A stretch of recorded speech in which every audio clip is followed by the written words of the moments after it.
Number 4 पे हमने अपना क्रिटिकल रीजन या रिजेक्शन रीजन डिटरमिन करना होता है और उसमें क्या होता है कि हम जो भी टेस्ट यूज़ कर रहे होते हैं, टेस्ट स्टैटिस्टिक्स Z या T, उसकी टेबल वैल्यू देखते हैं और उसके अगेंस्ट जो हमारा क्रिटिकल रीजन है वो कहाँ लाई कर रहा होता है, किसके ऊपर डिपेंड कर रही होती है उसकी लोकेशन, हमेशा ऑल्टरनेटिव हाइपोथेसिस की। ऑल्टरनेटिव हाइपोथेसिस का जो भी साइन है, उसकी इनइक्वालिटी है, तो उसके अगेंस्ट हमारा इसका क्रिटिकल रीजन का भी साइन आ रहा होता है। ये देखिए, अगर पहला केस है डज नॉट इक्वल टू का और हम Z टेस्ट यूज़ कर रहे हैं, तो हमारे पास 2 टेल टेस्ट में क्या होगा, हमने दोनों टेल्स में देखना होगा, इधर भी देखना होगा और इधर भी। तो हम फिर उसमें क्या होता है, जो अपनी क्रिटिकल वैल्यूज़ हैं उसको दोनों हिस्सों में डिवाइड कर देते हैं, α/2 कर देंगे।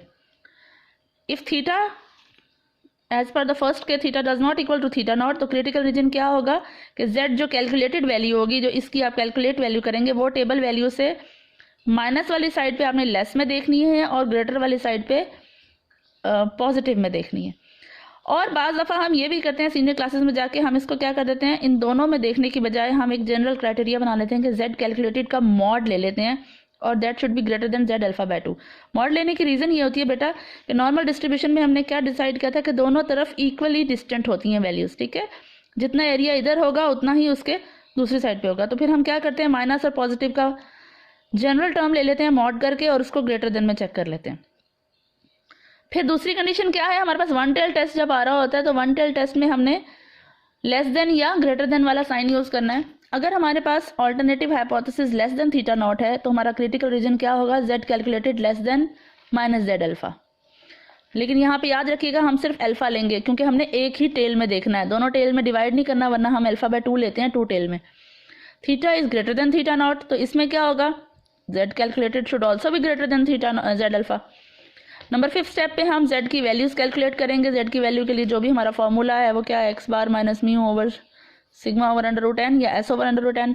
इसमें अगर हमें x बार कैलकुलेट करना पड़ता है तो वो भी कैलकुलेट करेंगे और उसके बाद इसकी वैल्यू लेंगे। नंबर 6 पे हम डिसीजन लेते हैं। डिसीजन किस बेस पे ले रहे होते हैं बेटा, कि अगर हमारी जो कंडीशन है क्रिटिकल रीजन की वो फुलफिल हो रही है तो हम क्या करेंगे, हम रिजेक्ट कर देंगे H0 को।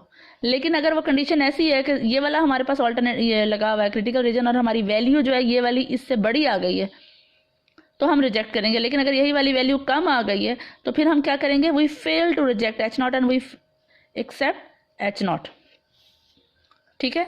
अब याद रखिएगा ये मैंने आपको समझाने के लिए कंडीशंस लिखी हैं, लेकिन जब आप वैसे 4th स्टेप लिखेंगे तो आपने सिर्फ ये लिखना है critical region is equal to जो भी होगा Z calculated is less than minus Z alpha या Z calculated should be greater than Z alpha. या 2 टेल टेस्ट के लिए आप क्या लिखेंगे, Z कैलकुलेटेड का mod is greater than Z α/2, ठीक है।